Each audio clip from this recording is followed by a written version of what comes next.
Israel और Hezbollah जंग के मैदान में आमने सामने आ चुके हैं और अगर दोनों के बीच युद्ध होता है तो इसके परिणाम बेहद ही विनाशकारी होंगे।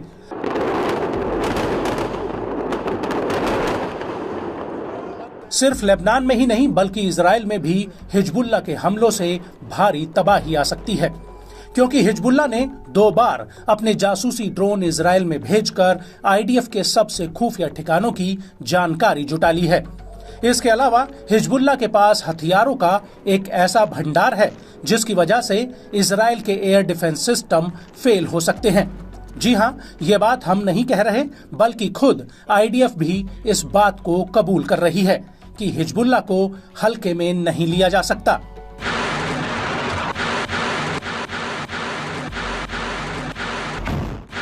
दरअसल इजरायली सेना में एयर डिफेंस के पूर्व कमांडर ब्रिगेडियर जनरल ज़्विका हैमोविच का कहना है कि हिजबुल्लाह के पास रॉकेट हमलों की अंतहीन ताकत है जिसे थकाया नहीं जा सकता। ब्रिगेडियर ज़्विका ने इजराइल के एक ही दिन में 180 मिसाइल लॉन्च करने का हवाला देते हुए कहा कि हिजबुल्लाह एक ही घंटे के भीतर इतने ही रॉकेट और मिसाइलें फायर कर सकता है।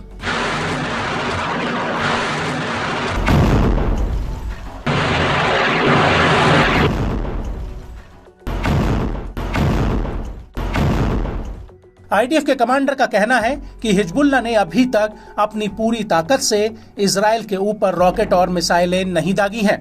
अभी तक हिजबुल्लाह के सिर्फ 50% हथियार खत्म हुए हैं। हिजबुल्लाह के पास रॉकेट और मिसाइल लॉन्चिंग की ताकत असीमित है जिसे हकीकत में खत्म नहीं किया जा सकता। और पिछले 2 दिनों में इजराइल ने जो कुछ देखा है वो हिजबुल्लाह की असल ताकत और उसके हमलों का सिर्फ एक नमूना भर है।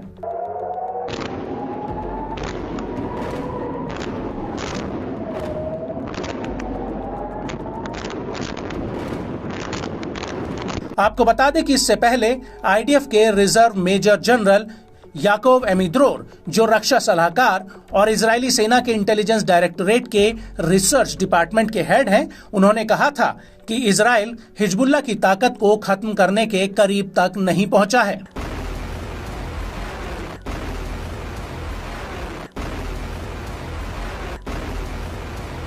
एमिद्रोर ने इजरायली न्यूज एजेंसी चैनल 24 को दिए एक इंटरव्यू में कहा कि हिजबुल्लाह के पास करीब 1 लाख रॉकेट्स हैं और अगर हमने 30,000 को तबाह किया तो अभी उनके पास 70,000 रॉकेट बचे हैं, जो हमास के रॉकेट से 7 गुना ज्यादा हैं। इसी वजह से तेल अवीव हिजबुल्लाह को हराने या ताकत कम करने से काफी दूर है।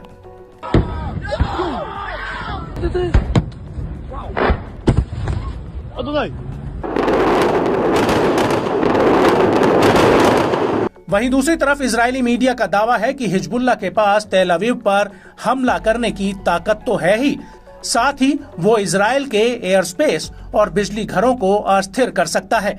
इसके अलावा वो आईडीएफ के बेस पर भी हमला कर सकता है और अगर ऐसा होता है तो ये ठिकाने ध्वस्त हो जाएंगे और युद्ध शुरू हो जाएगा। हमने ऐसा पहले भी देखा है।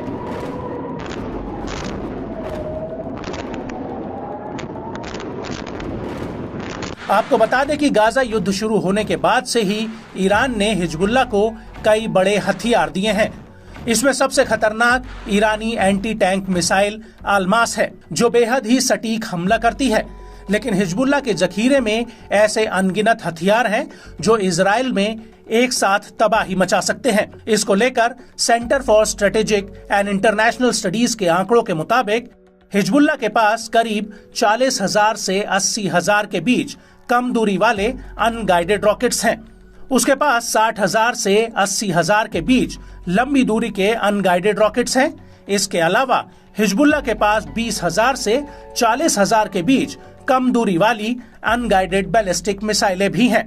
और तो और हिजबुल्लाह के पास 150 से 400 के बीच में कम दूरी वाली गाइडेड बैलिस्टिक मिसाइलें हैं जो तेल अवीव तक पहुंच सकती हैं।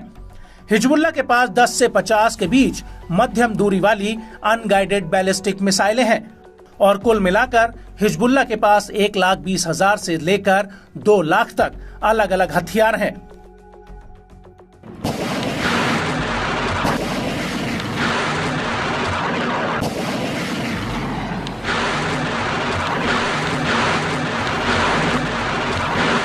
हालांकि इजरायली सेना के पास भी हिजबुल्लाह से कई गुना ज्यादा मॉडर्न हथियार हैं। आईडीएफ के पास F-35 लड़ाकू जेट्स और एक मल्टी लेयर वाला एयर डिफेंस सिस्टम है जो लेबनान में नागरिक ठिकानों में हाहाकार मचा सकता है। आसमान में इजरायली सेना काफी ताकतवर है, वहीं हिजबुल्लाह इस मामले में आईडीएफ के आसपास भी नजर नहीं आता। आईडीएफ हवाई हमलों में लेबनान में ऐसी तबाही मचा सकती है जो 2006 के युद्ध में भी नहीं मची होगी।